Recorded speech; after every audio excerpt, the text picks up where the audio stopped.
മലയും കാടും ഇലയും മരവും കിളിയും മഴയിൽ നനയുന്നു. Government model lab school Parappanangadi പഠനോത്സവം സംഘടിപ്പിച്ചു. പൊതുവിദ്യാലയങ്ങൾ മികവിന്റെ കേന്ദ്രങ്ങളാക്കി വളർത്തുക എന്ന പൊതുവിദ്യാഭ്യാസ സംരക്ഷണ യജ്ഞം കാഴ്ചപ്പാട് എത്രമാത്രം ഫലപ്രദമായി നടക്കുന്നു എന്ന് വിലയിരുത്തലിന്റെ ഭാഗമായി നടക്കുന്ന പഠനോത്സവത്തിന്റെ ഭാഗമായാണ് കേരളത്തിലെ സംസ്ഥാന സർക്കാരിന് കീഴിലുള്ള പരപ്പനങ്ങാടി ഗവൺമെന്റ് സ്പെഷ്യൽ ടീച്ചേഴ്സ് സെന്ററിനൊപ്പം പ്രവർത്തിക്കുന്ന ഗവൺമെന്റ് മോഡൽ ലാബ് സ്കൂൾ ഇന്ന് നടത്തിയത്. കേരളത്തിൽ സംസ്ഥാന സർക്കാരിന് കീഴിൽ ഭിന്നശേഷി കുട്ടികൾക്കായി പ്രവർത്തിക്കുന്ന ഏക സ്ഥാപനം കൂടിയാണ് government model lab school.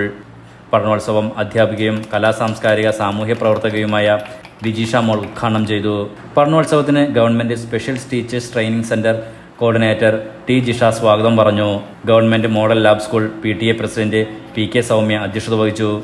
Division councillor Fousiya, government special teachers training centre അധ്യാപിക KK ഷബീബ, സ്റ്റാഫ് പ്രതിനിധി രഞ്ജിത്ത്, GLPS പരപ്പനങ്ങാടി പ്രധാന അധ്യാപിക B Bindu, government model lab school അധ്യാപിക ഫാത്തിമ സുഹറ ശാരദ് തുടങ്ങിയവർ സംസാരിച്ചു. LI news Parappanangadi.